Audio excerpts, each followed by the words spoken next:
श्री शिवाय नमस्तुभ्यम। कैसे हैं आप सभी लोग। देखिए हम सबको पता है आज के दिन है सावन महीने का मंगला गौरी व्रत का दिन, जो कि मंगलवार के दिन पड़ता है और ये जो दिन होता है मैया पार्वती जी को समर्पित होता है। आज के दिन आपको अपने घर पर एक मंगला शिव गौरी दीपक निश्चित रूप से जलाना है। 7 दिन में क्या चमत्कार होता है ये तो आप खुद बताइएगा। पूज्य गुरु जी ने कहा घर के जितने भी संकट होंगे वो संकट तो दूर होंगे ही होंगे, साथ ही साथ आपकी कामना भी पूरी होगी। पूज्य गुरु जी की कथा से सुनकर के और समझ करके पूरे उपाय को बड़े ही विस्तार से बताऊंगा, परंतु उससे पहले आप सबसे एक प्रार्थना, जो लोग पहली बार आए हैं चैनल को सब्सक्राइब जरूर करें और वीडियो को लाइक करके आदेव आदिदेव महादेव का कोई सा भी प्यारा नाम कमेंट बॉक्स में लिखना मत भूलिएगा। इस पूरे वीडियो में हम 4 महा उपायों के बारे में बात करेंगे जो आपको घर पर करने ही करने हैं। ध्यान से सुनना, समझने की कोशिश करना। सबसे पहले बात करते हैं पहले वाले उपाय की, जो कि आपको अपने घर पर मंगला शिव गौरी दीपक लगाना है। पूज्य गुरु जी ने कहा कि अगर आपके घर से दुख, कष्ट, तकलीफें खत्म होने का नाम नहीं ले रही है, एक के बाद एक तकलीफ, एक के बाद एक दुख आपके जीवन में आता चला जा रहा है, आपके घर में आता चला जा रहा है, घर में किसी तरीके का कोई संकट है, घर में सुख शांति समृद्धि नहीं है, तो वो सारी समस्याएं आपकी केवल और केवल इस श्रावण मास के मंगलवार के दिन इस मंगला शिव गौरी दीपक को लगा करके खत्म होती है। आपको कैसे करके तैयार करना है दीपक? आपको एक दीपक तैयार जो करना है वो ना तो आपको मिट्टी का करना है ना ही किसी का, आपको अपने घर पे जिसकी आप रोटी बनाते हो ना उस रोटी वाले आटे का ये दीपक तैयार करना है। ठीक है, केवल एक दीपक तैयार करना है। अब बात आती है बाती कौन सी लगाओगे, तो वो चीज ध्यान से सुनना। देखिए इसके अंदर तो आप जो भरोगे वो तो भरोगे घी। ये मेरे घर पर बनाया था, बना करके रखा हुआ है और हम लोग शाम को इसको जलाने वाले हैं। ठीक है, अब देखिए उसी का फोटो मैंने ले लिया। आपको क्या करना है, ये जो आटे का दीपक है इसके अंदर घी रखना है और जो एक बाती बनानी है लंबी, उस बाती को कैसे लगाओगे, ऐसे यहां से लगा करके दूसरे मुख से इस तरीके से निकालना है। यानी कि आपको 2 बाती नहीं लगानी, एक ही बाती इतनी लंबी बनानी है कि एक तरफ वो ऐसे करके जल जाए, दूसरी तरफ वो ऐसे करके जल जाए।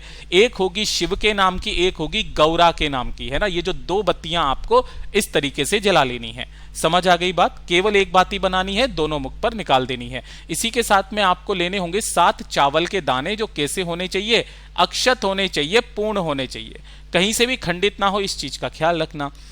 अब शाम के समय पर देखिए पूज्य गुरुजी ने कहा कि रात्रि को 9:15 का एक ऐसा समय होता है जिस दिन समस्त देव जो होते हैं ना वो भगवान शिव का अनुमोदन करते हैं, उनकी आराधना करते हैं।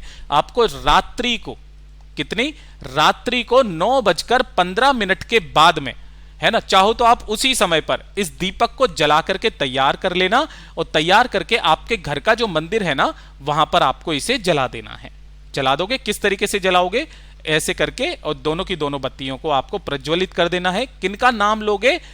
शिव और माता गौरा का नाम लेकर के। जो 7 चावल के दाने लिए हैं उन 7 चावल के दानों को अपनी मुट्ठी में लेना और अपने पूरे घर में उन 7 चावलों को लेकर के घूम करके और इसी वाले दीपक के अंदर आपको डाल देना है। डाल देने के पश्चात 15 से 20 मिनट तक आपको इसको क्या करना है, अपने घर के मंदिर में रखे रहने देना है। अपनी कामना बोल देना कि घर में सुख शांति समृद्धि वैभव नहीं है, जीवन के कष्ट दुख तकलीफें खत्म नहीं हो रही है, बाबा इस सारी कष्टों को दूर कीजिए। ऐसी कामना करके 15-20 मिनट के पश्चात इस दीपक को इस मंदिर में से उठा देना और आपके घर में जो भी गमला हो उस गमले के नीचे, उस गमले के पास में जाकर के लगा देना। बस एक चीज ध्यान रखना कि वो गमला तुलसी जी का गमला ना हो। केवल और केवल ये वाला उपाय श्रावण मास के मंगला गौरी व्रत के दिन किया जाता है, रात्रि के समय पर।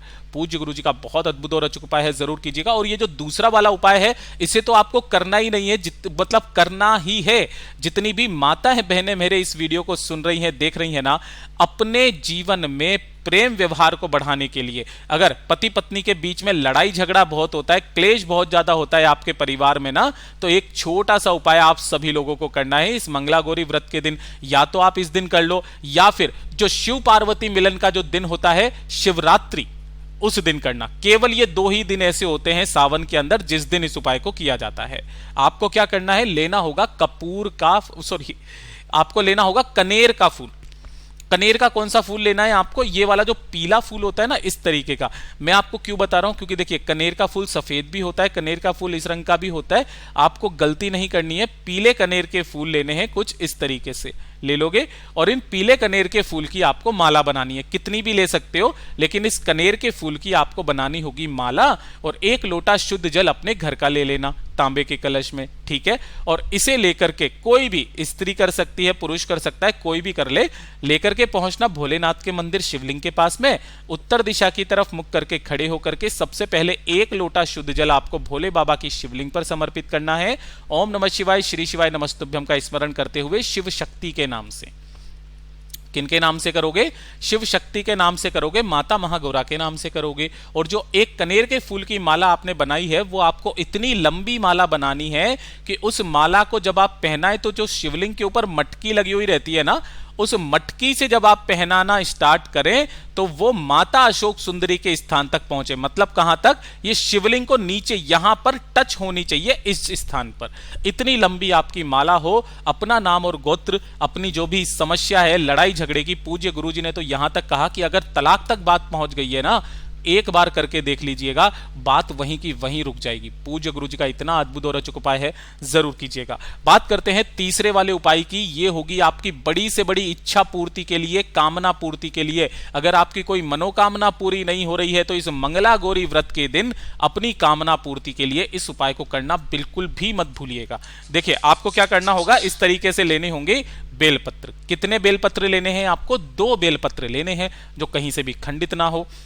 साथ ही साथ आपको लेने होंगे लाल चंदन और पीला चंदन, दोनों ही आपको एक एक चुटकी ले लेना है, ठीक है। और 1 लोटा शुद्ध जल अपने घर का लेना, ठीक।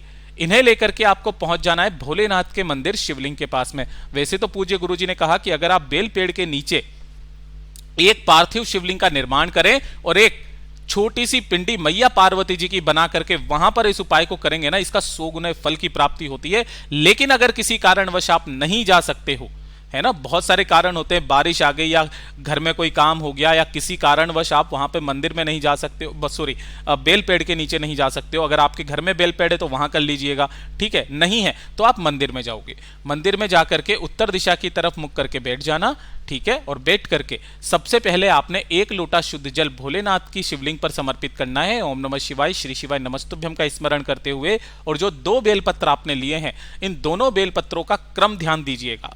एक बेलपत्र की तीनों पत्तियों पर तो आपको लगाना होगा पीला चंदन, इस पर भी पीला चंदन और इस पर भी पीला चंदन। इस तरीके से चिकने हिस्से की तरफ अच्छे से पीला चंदन लगाना। और जो दूसरी बेलपत्र है उसकी तीनों पत्तियों पर आपको लगाना होगा लाल चंदन, ठीक है। अच्छे से लगाना, मैं यहां पर आपको थोड़ा थोड़ा सा बता रहा हूं, पूरी की पूरी पत्ती पर इस तरीके से। ये जो 2 बेलपत्र हैं इनमें से सबसे पहले आपको उठानी है ये वाली जो लाल चंदन की बेलपत्र है। इस लाल चंदन की बेलपत्र को उठा करके माता रानी का जो हस्त कमल है, कौन सा? ये वाला जो कटी भाग है, इस कटी भाग से स्पर्श करा करके शिवलिंग के ऊपर समर्पित करना है आपको लाल चंदन वाला बेलपत्र। मैं यहां लाल से ही बना देता हूं ताकि आपको कंफ्यूजन ना हो। पत्ती का जो बड़ी पत्ती का मुख रहेगा वो आपकी तरफ में रहेगा और डंडी का मुख अशोक सुंदरी मैया के तरफ रहेगा, ठीक है। दूसरी वाली जो बेलपत्र है पीले चंदन की, वो पीले चंदन की बेलपत्र को आपको शिवलिंग के अब ऊपरी भाग से यहां से स्पर्श करा करके आपको माता महागौरा का नाम लेकर के इस कटी भाग पर समर्पित करना है। कहां पर? जो पीले चंदन वाली है वो कटी भाग पर यहां पर समर्पित करना है। कुछ इस तरीके से अपनी कामना, अपना नाम और गोत्र बोल करके कह करके चले आ जाना। ऐसी कोई कामना नहीं जो सावन के महीने में पूरी ना हो। पूज्य गुरु जी का बहुत अद्भुत और अचूक उपाय है, जरूर कीजिएगा। बात करते हैं चौथे वाले उपाय की। और ये जो चौथा वाला उपाय है ना, ये मेरे उन सभी भाई बहनों के लिए, उन सभी बड़े लोगों के लिए, बुजुर्गों के लिए जिनकी बीमारी खत्म होने का नाम नहीं ले रही है, कष्ट शरीर से जा ही नहीं रहे हैं, शरीर में असहनीय दर्द रहता है, जीवन के दुख दर्द नहीं खत्म हो रहे हैं आपके शारीरिक, तो एक छोटा सा काम इस सावन के महीने में मंगला गौरी व्रत के दिन कीजिएगा। 1 बेलपत्र लेना है आपको जो कहीं से भी खंडित ना हो, और 1 तांबे का कलश लेना है जिसके अंदर अपने घर का शुद्ध जल भरकर उस बेलपत्र को इसी के अंदर डाल देना। और इसे लेकर के किसी भी समय पर भोलेनाथ के मंदिर शिवलिंग के पास पहुंच जाना। यहां पहुंच करके जैसे ही आप पहुंचोगे उत्तर दिशा नॉर्थ डायरेक्शन की तरफ मुख करके आपको खड़े होना है। और जिस कलश को आप लेकर के आए हो अपना नाम और गोत्र बोल करके उस कलश के जल को ऐसे समर्पित करना है कि जल की जो धार हो वो आपको पहले यहां पे जलाधारी पर लगानी है और यहीं से उस धार को खींचते हुए कहां तक लेकर के आनी है, शिवलिंग तक लेकर के आनी है। अवधूतेश्वर महादेव के नाम से जो व्यक्ति इस सावन के महीने में इस उपाय को कर लेता है, उसकी शरीर की सारी बीमारियां यथासंभव इसी महीने में खत्म हो जाती है। पूज्य गुरु जी के ये सभी उपाय बहुत ही ज्यादा खास और अद्भुत है, जरूर कीजिएगा। वीडियो पसंद आए तो लाइक जरूर करना, चैनल को सब्सक्राइब जरूर कीजिएगा।